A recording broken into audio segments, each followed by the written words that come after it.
Season's greetings, everyone. This is Illiterate. My name is Evan. My name is Taylor. I read a book this week. I watched a movie this week. We are covering one of the best Christmas movies I've ever watched, Die Hard. I know it's not a hot new release, but it is hot right now. I've been seeing a lot of conversations about it, and generally anytime we get to this time of the year, it tends to come up. And you know what? I had never seen this film before, and so we were approaching the Christmas season. And it's based on a book. You would never know. I thought, what an incredible opportunity to widen the lens on this. Let's give the context here. What is Die Hard? Where did it come from? Who's responsible? Oh my God, it's based on a book. Come along. I'm excited. Taylor. The ultimate question, is it a Christmas movie? There was a survey by The Hollywood Reporter. A quarter of Americans say it's a Christmas film. So we have to go straight to the source. In 2018, Fox, they said it was the greatest Christmas story ever told. They made a great trailer in-house. Oh, man. Like a Hallmark kind of rom-com-y. So they think it is, obviously, for the marketing. Bruce Willis notoriously had said it was not in an interview. No. The writer, Steven DSouza, said in a recent interview just a couple of days ago it was. But of course, he said it humorously. I'll post a link to the interview, but he had a Christmas movie checklist comparing it to White Christmas. And has just kind of all of these funny comparisons between the two, specifically the body count, because 23 people die in Die Hard, but White Christmas, the opening scene, takes place in the Battle of the Bulge in World War II. So he's like, well, that has a body count of 26,000. Oh my! So if you're talking about, well, just in the context of like off screen, that's how many people died. No, I get you. That's hilarious. So I'll post a link to that. He's got all these wacky comparisons between the two. And if you want to call this a Christmas movie, well, then you should call Die Hard a Christmas movie as well. I mean, I'm looking at it as like, well, is Christmas central to the jump off here? I mean, this is a beefy movie, so I don't know how spoilery this is, but if you don't know, Die Hard is about a beat cop from New York who's flying across the country to LA so that he can go to the Christmas party in this posh new uprise scale building that his now kind of seemingly estranged wife has gotten a new job in. So right off the bat, we're with him on the plane where we get the idea that his marriage is a bit off the rocks and he's going in and just trying to get back with her. We're going to see the kids. And that's where we are. We're just getting to know him. We're on a plane. We're going to a Christmas party. He's got a big dumb bear. And that's the setup for this movie. And it takes off from there. But I would say that the catalyst from this, I mean, it's inherently Christmas. He's flying across the country for a Christmas party to see his kids for Christmas. Christmas is really, really right in there. Which you don't expect with an action movie. Right. And it's not playing you like it's an action, he's not like on a helicopter landing on a base going like, I'm going to see my kids, like this is just a guy on an airplane. And then another passenger sees his gun. He goes, no, I'm a cop. It's all right. Right. And it was also 88. So you could have a gun. Yeah. Very dated. So let's talk about the book and where this comes from and how it's actually a sequel to another thing that got adapted. The book is called Nothing Lasts Forever, which speaks to the darker... That's a great title. It sounds like the 80s also, but it sounds like book James Bond. Has a much darker tone than the movie we know as Die Hard. The book came out in 1979. Roderick Thorp is the guy's name. He had written another novel in 1966 called The Detective, and this is utilizing the same character, and he references what happened in the book The Detective. So it is a true blue sequel. Oh my gosh. Which the film then changes around quite a few things, but leaves a lot of the pieces. The book was actually, I got a copy of it, but it was out of print until 2013, and then they re-released it for Die Hard's 25th anniversary. Oh, special. Okay, well, I like that. The author, Roderick Thorp, was a former police officer, and he worked at a detective agency owned by his father, so he knows this world. I see. The book The Detective that came out in 1966 actually got turned into a film in 1968 starring Frank Sinatra. Oh, blue eyes. It was billed as this adult approach to a working police detective. And so he's playing John McClane? Well, yeah, the character name is Joe Leland. Leland. But they change it for Die Hard. But he's a private investigator checking out this case. There's a suicide victim that comes later, and you realize there's corruption, and there's more murder, and there's ties to his military past. The breadcrumbs, yeah. It's very noir. Unraveling. It's the detective. But the interesting thing about it, was it was one of the first times in mainstream cinema that the subject of homosexuality was Hmm. a crucial part of and was treated with, at least for the time, some layer of nuance or Credence. That's interesting. credence. In Yeah, '68. because the first man who's murdered in this web of intrigue is gay, and then they find his live-in lover who confesses, but then it runs deeper than he Oh, thinks into his wow. past. So, and then of course another Whoa, thing that's like happens, way and more realer than anyone was trying to be in right, '68. That's right, amazing. right. I mean, it came out a year before the Stonewall riots, so it was That's amazing. presenting something. Yeah. Wow, Um, that is real. That might be significant, only being a year before. That's pretty incredible. yeah. Because So I would assume the gay community would be wildly aware of that after it was out. I mean, yeah. that just because it just doesn't happen. And I'll post a link. I saw a review from a queer blog where they were saying, yes, obviously, in the context of the time, it isn't quite as praising of things, but Sure. in the context of it, it's like it's still a good film, and for what it was and what it was doing, Sure, and and praise and, is we, and to justified. put it in context, it's 1968. I mean, the fact that it's on screen and presented, period, is progress. So you that it's so annoying, but it's stepping towards it. You're still always stepping towards it. So Yeah. yeah, I mean, it looks archaic to now, but to even put I'm shocked that was a central part of a So story yeah, brought to the so screen that's in the original 1968. John. That's the original John McClane as this detective. So then, as far as the actual book, Nothing Lasts Forever, that follows it, what is different and what is the same? It is a much darker book. It's following in this tradition more of a noir, but Mhm. basically all the famous action sequences that appear in the film come from the book, where he's crawling through the air conditioning ducts, he drops a bomb down the elevator shaft, he's jumping off of the exploding roof with a fire Oh hose wow. attached to him and then shooting through the window. Of course, the climax where he tapes the gun to his back, him being barefoot the whole time because of a trick about removing jet lag. That's all there.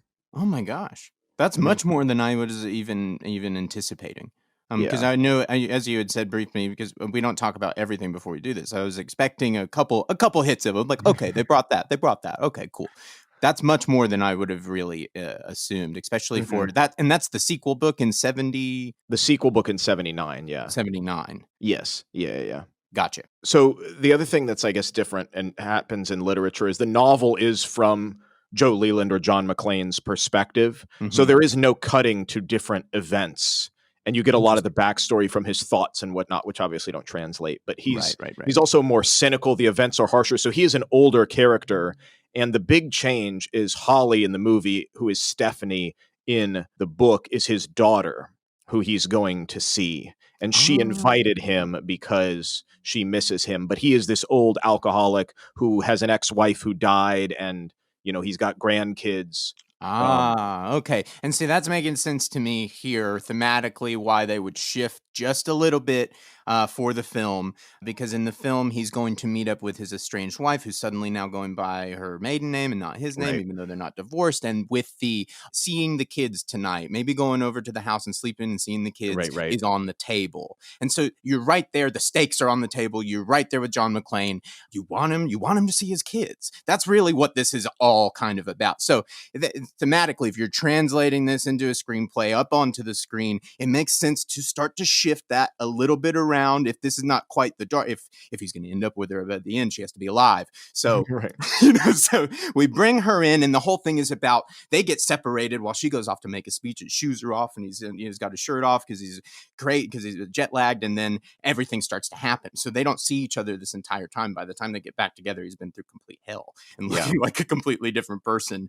Well, and also with the book, Stephanie, the daughter, she is tying into the noir. Everything's terrible. She's sort of a lost cause in the sense of like the company that they're working for. It's actually terrorists who are trying to stop the thing they're doing in South America. Hmm. This company investing in the Chilean government conspiracy, etc. Whereas in the movie, they're pretending to be terrorists and they're just really It's all good a ruse. thieves. Yes, Yeah, yes. They're yeah. trying to But this fake is her. actually, oh, society's terrible. My daughter is involved in all this crazy criminal activity or potential criminal activity, etc. And so at the end of the book, Gruber falls off in the same way, but he still holds on to her and his daughter goes with him. So they both die, the main villain and his daughter, Oh my at the gosh. end of the book. And then Leland, the John McClane character, goes on a rampage, killing the rest of the terrorists, gets outside, and the police captain gets shot by Carl. No! Yeah. No, it's So the it flips. direct opposite. I know, it flips the other way.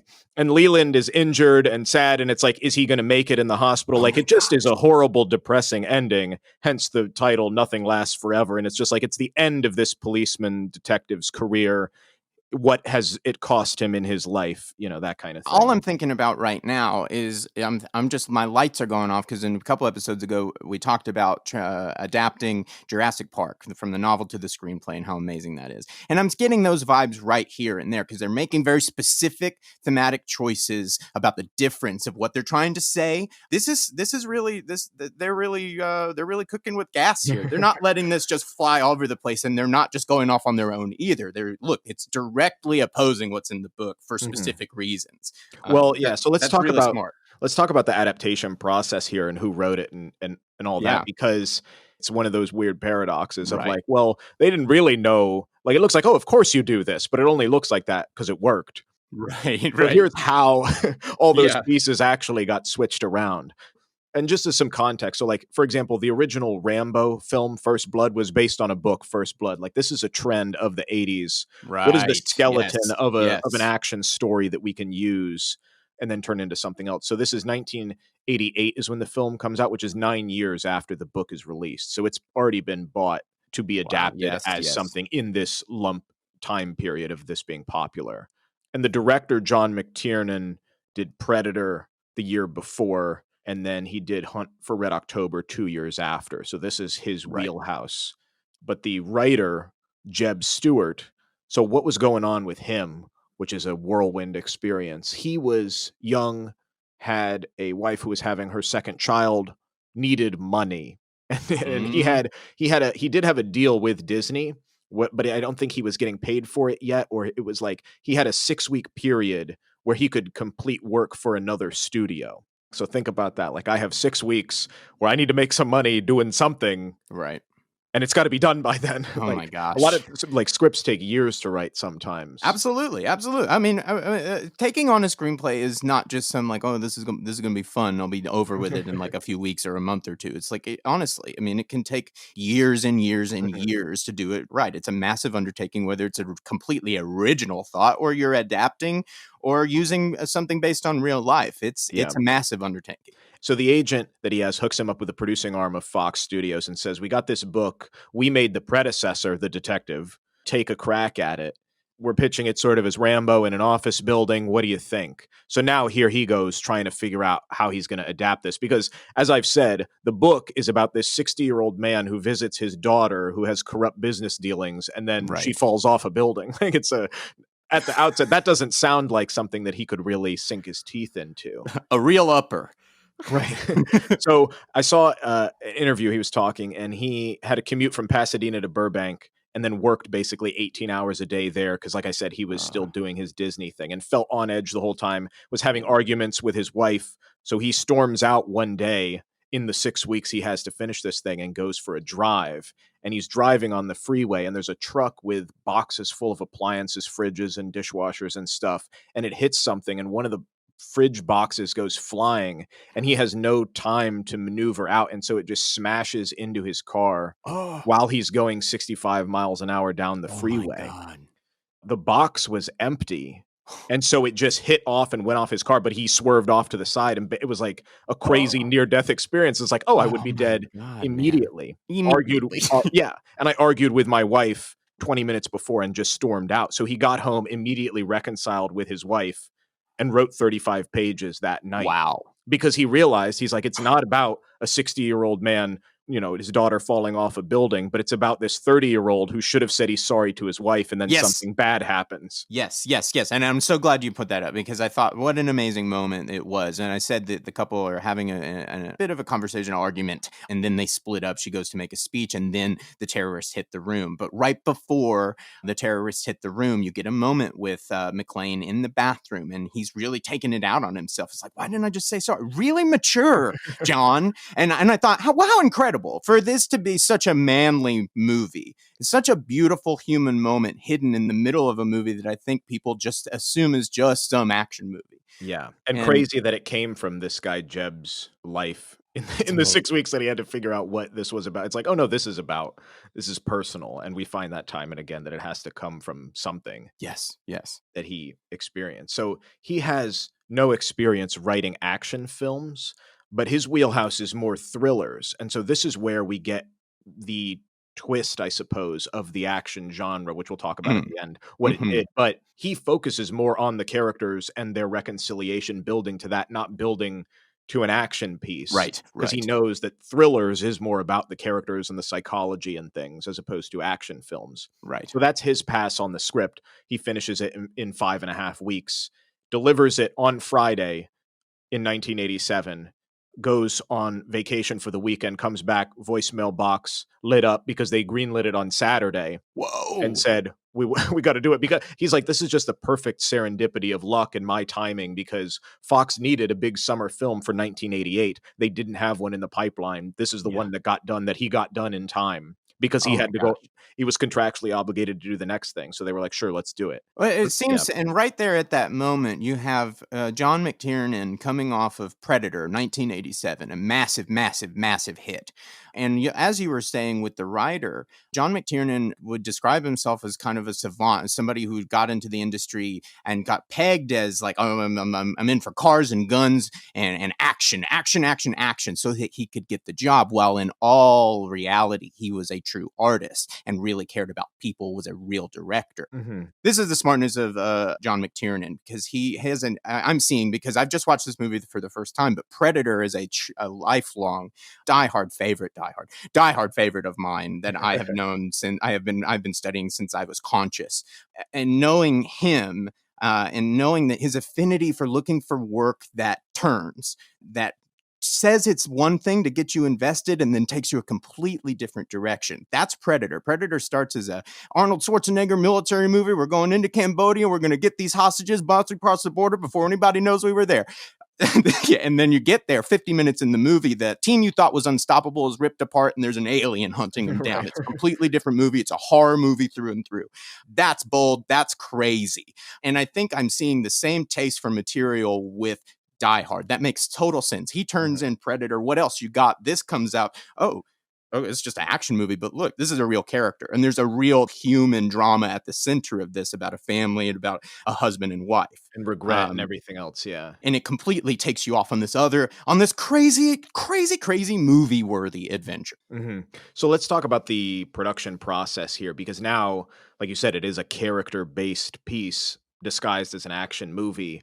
They already made a movie with this character, Fox did, and this is technically based on the sequel book, and so as a part of the obligations of that, the person that was this character is contractually obligated to perform. That was Frank Sinatra, but the character before was, like I said, older, so Frank Sinatra is 73 now and does not fit the material at all, but they had to offer No, it no, to him. just imagine it for 5 seconds. Imagine the movie is exactly the same, but there's a 73-year-old Frank Sinatra trying to like really convince the audience that this is his wife. Yeah, And that 'cause this is he's smart and declined, but it's like he could have said yes, and then they would have had to figure out how to make it with him. oh But he gosh. said no, How so that gracious. yeah, they're trying to get everybody that's anybody in the action game. They offered it to Arnold Schwarzenegger, of course, but it's interesting They because it mention it to him too, which I think is so funny. I think at one point McClane is talking to him, so I was like, I feel like Arnold in some crazy action movie,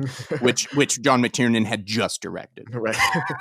But Arnold is trying to break into comedy, doing the opposite of what people are doing, where so Twins comes out the same year as Die Oh Hard. yes. So this Oh is why he's man. not interested in this, but they hit up everybody. They hit up Sylvester, Clint Eastwood, Harrison Ford, Mel Gibson, Paul Newman.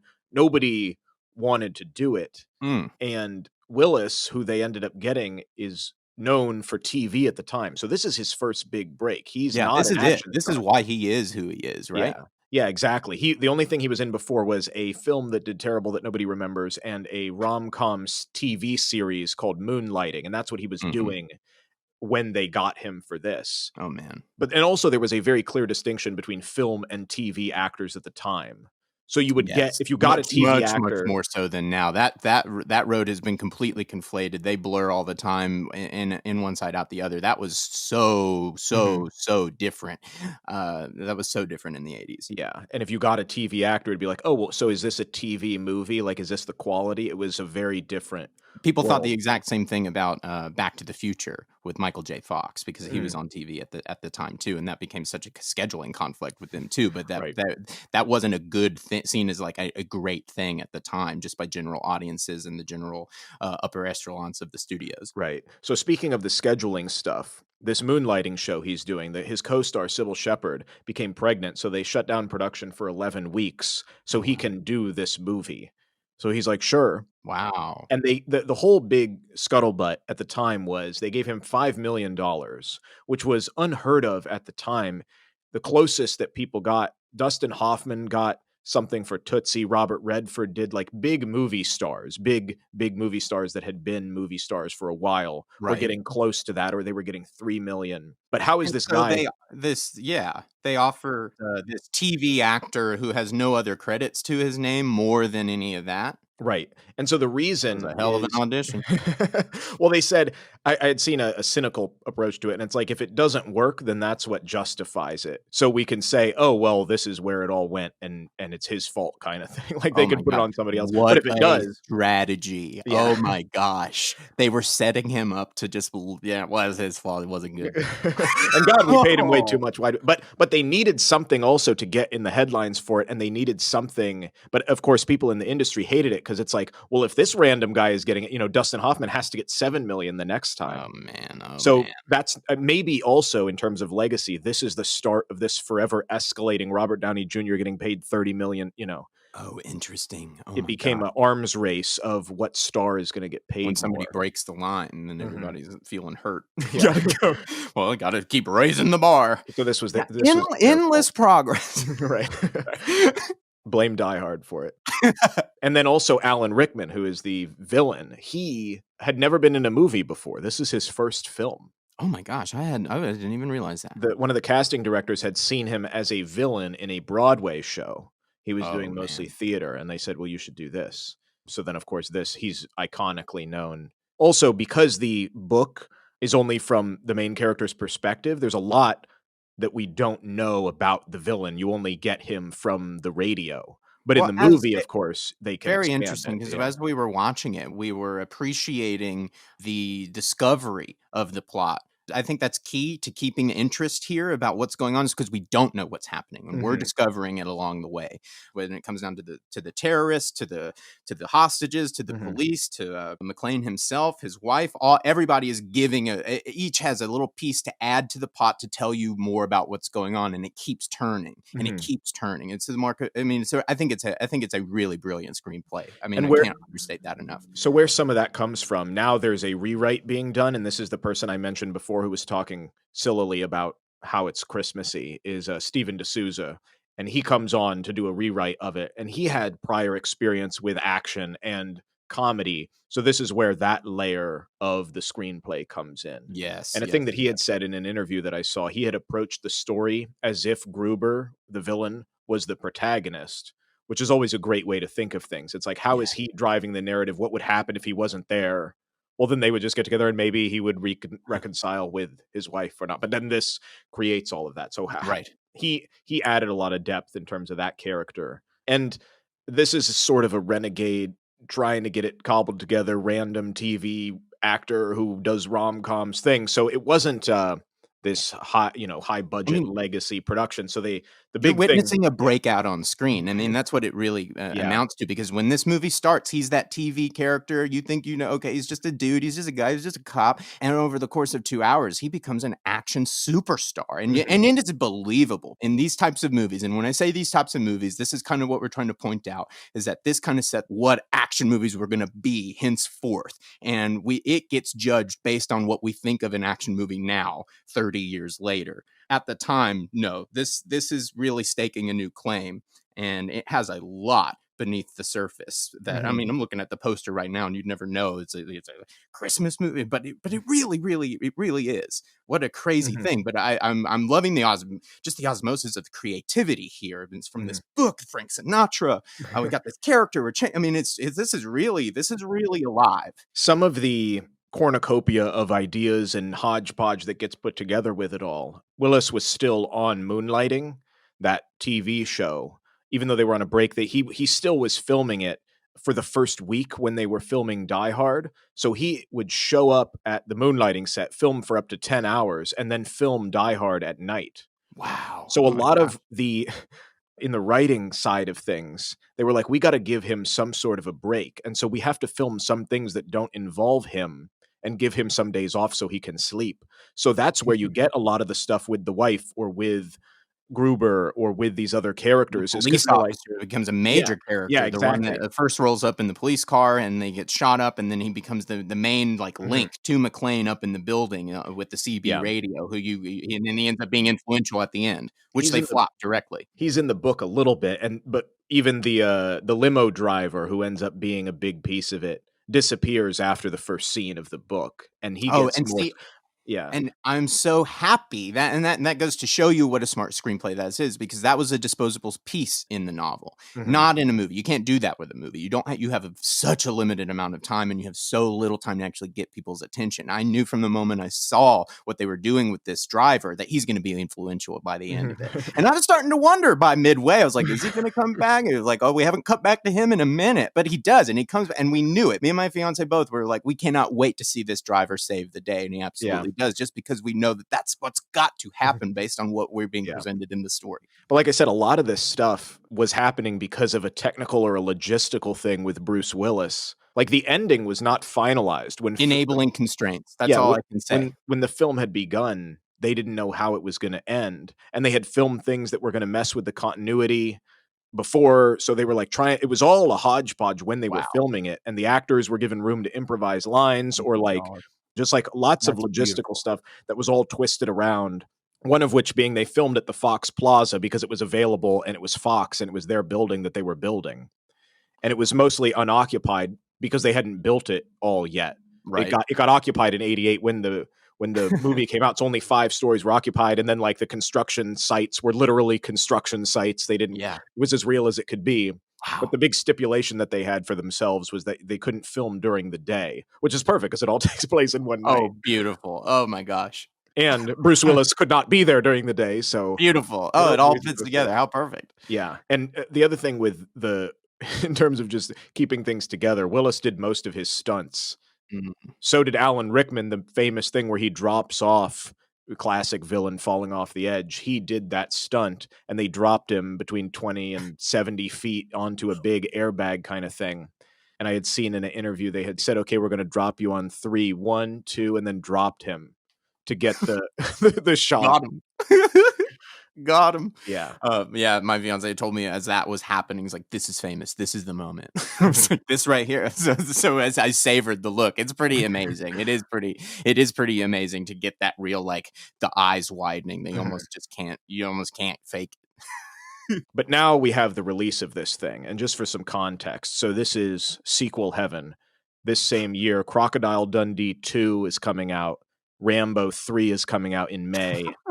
We have a film called Red Heat with Arnold, even though he's doing Twins, the Huh. comedy one, and then Clint Found Eastwood. time for that. Yeah. Clint Eastwood's 5th Dirty Harry film is also coming out. So this is the summer slate. Where in the world does Die Hard fit Man, into I all can't. of I'm it? thinking about that casting, and I'm just going like, no, I don't want Sylvester Stallone. I don't want Arnold. But I'm not. It's not human. Mhm. And how amazing that you both. This movie is a breakout for both Bruce Willis and Alan Rickman. I Yeah. mean, how incredible. But you look at the metrics of what was going on at the time, and Bruce Willis, just because of public sentiment and how he was presenting himself, was perceived as arrogant, and he sort of, in the public eye, refused to address that aspect of himself or speak about his personal life. Hmm. Interviews at the time, and maybe he's even still this way, but he's very much like, it's about the art, and I won't take something for the money, and blah blah blah. Because again, he's in the news for taking 5 million for it, etc. So people, they do the polling, and it's like people already don't like him as a person, and then here he is, Mm. a nobody in the season of big hunks with lots of muscles Right. being action stars. So I'll post Well, a link. predicated on sequels that Right. have, like, a built-in Right. audience. So I'll post a link because the first posters that came out for this do not include a picture of Bruce Willis, which is insane. It just has a picture of Nakatomi Plaza, like the Really? building. Yeah. Oh my The gosh. full page newspaper ad that first came out just has the building as the star. The star of Die Hard. The building. Fun. I mean, it makes sense. I mean, 'cause Mhm. being a TV coming up to, and you don't know if you want to hinge the whole thing on him or not, but it's almost, gosh, I mean, that really shows you kind of a step forward, as that would be bananas now. Right. Um, Yeah. I'll put, like I I said, still I'll can't post a find it. link to Yeah, it. that's amazing. And then in terms of what happened, it never claimed the number 1 ranking. It spent 10 weeks in the top 5. Oh my gosh. So it did earn a bunch of money. It earned 140 million on a $25 million budget. Oh, So that's, huge. I mean, Yeah. the people saw it and liked it. So Yeah. here's the influence and why then that came to be, if it looks like, oh, this isn't going to be anything special. Thematically, we've already touched on it, but it's the redemption through violence, and it typifies a blue collar, sort of almost Western cowboy star, which hadn't really been placed in the same way that this film does it. I saw it. I mean, this is a bit of a stretch, but I saw this character. John McClane is really a kind of exorcism of the ego. He starts fully clothed, and inch by inch, taking the clothes before anything's happening. He's revealing himself piece by piece, and he's Mhm. letting his guard down inch by inch. And then stuff starts to happen, and then he starts using everything around him to get by, and he starts being resourceful. But he's still losing clothes, and by the end of this, he looks like he's in Predator, covered in mud, basically. Like, I Mhm. mean, I think I'm really there with him as we inch Mhm. into what we can now kind of label as just huge action hero, franchise state character. Right. But this is really walking you there and showing you how that might happen, and, over the Right. course of a couple hours, to somebody who's just really wants his marriage to work. Well, and that's what really created what we see as the action genre flip, is because it revitalized it. Like we see Rambo 3 is coming out this year. It was due to the fact that, like you said, he is vulnerable, fallible. He's Yes. not muscle bound, invincible, ran Yes. counter to what everybody saw. He's a normal person, reasonable, average physique, failing personally and professionally. And he has to let all that go. He has Right. to really let it all fly off, Mhm. and really boil it down to himself, and escape the situation, and get done what he needs to get done, and get to his wife, and get to his kids. Yeah. I mean, it really is that, but I think it's so artfully done piece by piece. And even with the tropes of the 80s films that this is following, the one-liners by these big hunk action heroes, with John McClane, it's through his sort of nervous reaction to the situation, Exactly. not that he's dominating the situation and Exactly, exactly. destroying That's what people. I was And trying to yeah, say better. You said it so much better than I did, because it reminded us of when the yippee-ki-yay moment comes up. yeah, That I know that line, and and it's been done and done and redone, and it's a classic line. I had never seen the moment before, the initial moment, and that line in particular is delivered in its context with such credibility. It flies off it is so real. It is not a zinger. It is not a moment. right. It just is, because it is that real. Mhm. And it stuck, and it's beautiful. We were both gobsmacked watching it, going like, "No way! That's how they pull off that line," because it just rolls off the tongue. It's exactly like you say. It's his nervous, doesn't know what, and he's just kind of rolling with it by now, because whatever, he's jumped off a building by the, like. Yeah. I think that really is the mark of how good this movie is, because any other lesser director, any other lesser actor, any weak link in this, that moment gets flubbed and cheapened. Mhm. So now we see there's tons of copycats after, and even in the world of film, it became a thing that you would use to pitch. So it would be like Die Hard on a blank, which just implied a lone hero fighting overwhelming odds. Yes, So just in yes, the yes. next, 5 to 10 years, Under Siege is Die Hard on a battleship, Air Force One on a plane, Cliffhanger on a mountain, Speed on a bus, Con Yeah. Air, not just a plane, but a prison plane. So all of these things come from that, and Bruce Willis had even said somebody had pitched him Die Hard in a skyscraper, and he was like, "I think we've done that one already." People forgot where that Yeah, trope we'll think even about came it. from. Um, and like you said about the iconography of the clothing and the layering of him, the undershirt from Die Hard that he wears is at the American History Museum in the Smithsonian, because that blood and sweat is iconic as far as like being opposite of action heroes, seeing. Yes. Yes. And Yes.